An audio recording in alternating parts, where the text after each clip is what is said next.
Hey, welcome everybody, and thanks for joining for a discussion on Agile Roadblocks. So, we've talked about Agile quite a bit now. We looked at what it is, we looked at where it came from, we looked at the objectives of what it is intended to bring, and we even looked at a framework with Scrum of how Agile is implemented in a tangible way, again, for better or worse. Now, a lot of people I think that have adopted Agile or adopting Agile, and especially in the early stages of adopting it, come across some roadblocks that really prevent them from fully leveraging the capabilities of an Agile framework. And it really stems from having to work in a different way than people have done previously. And here from my experience, I have the top 5 roadblocks that oftentimes derail teams, where it slows down the adoption, gets people frustrated, maybe they let it go and go back to their traditional ways of doing things, which were maybe less than ideal. So let's dive right into it. So top 5 Agile roadblocks in implementation of Agile. Number 1 is definitely underestimating the learning curve, because this is really a different way of functioning. And the reason why that is really because we're looking at self-managed teams. And a lot of teams are functioning because there's somebody in a leadership role that dictates what's going on, what needs to be done. There's a project manager that facilitates a schedule and the scoping discussion, and then systems analysts or what have you gathering these requirements. And it's very, very natural to have like this upfront work of discovery and development, then shifting through these phases of work.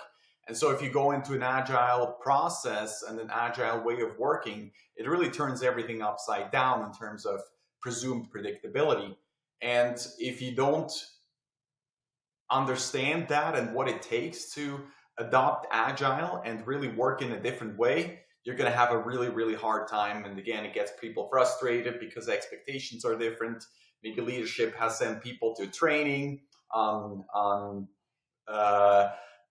your favorite framework for Agile techniques, and they're expecting that within a week everything's up and running, and software or your work product is turned out twice as fast. And when that's not happening, everybody gets irritated.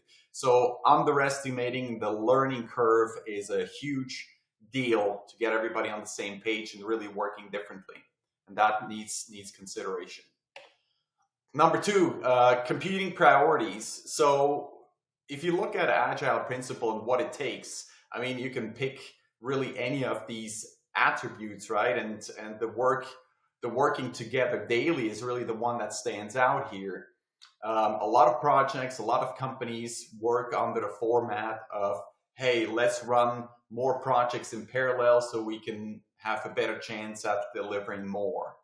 What Agile does inherently is to bring focus onto a single initiative, right? Because it blocks out all the noise. It allows people to be on the same page and work on the same artifacts at the same time. And by doing that, this part-time work of, hey, I got 20% on this project and 30% of that project and another 30% on that project, or whatever the case may be, really does not work.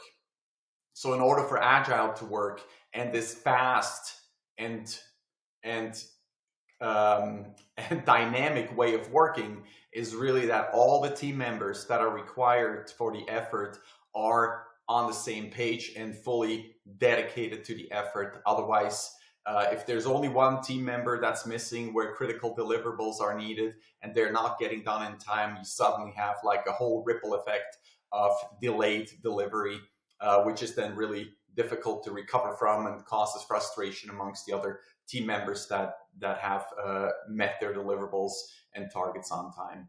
So super important that everybody's on the same page in terms of priorities and commitments to be able to do the work that needs to be done. And the best way to really do that is to commit at leadership level to designate people to an effort that is critical enough that people are designated to it. Next, the next hurdle is really stems from the principle. It's the ways of working, and there can also be resistance, because the two key pieces that come into play is teamwork, right? Over are the days where somebody can go hide away for a month and do a little bit of work on their own and come back with a deliverable, or maybe not, right? Because there's an intense team collaboration required.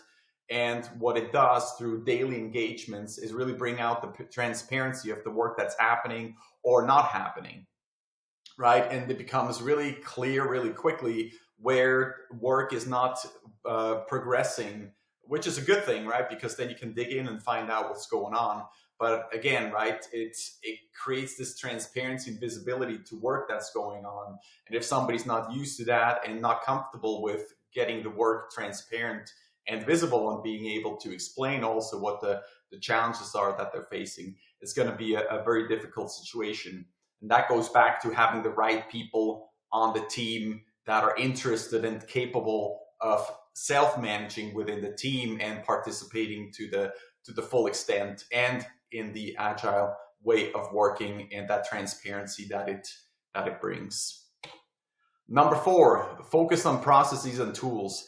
This is a little bit something that I've touched upon when we looked at Scrum as a framework for Agile, because we have, again, I have the principles here on the left-hand side on the screen, where we see a bit about what the surrounding techniques are, what we're looking for in Agile, and what the work environment looks like.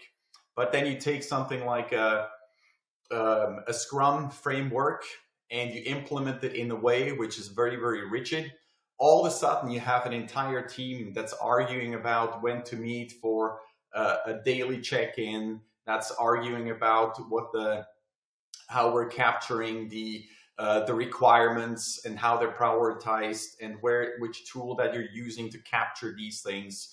And so it really derails from the objective of Agile, which is to be flexible in those aspects and really focus on the collaboration and the human interaction and solving these challenges ahead, right? So this is where the commercial frameworks are a little bit tricky to navigate. They look nice at the surface because everything is nicely laid out. Hey, I can just follow this process and it's going to solve all the problems in the world.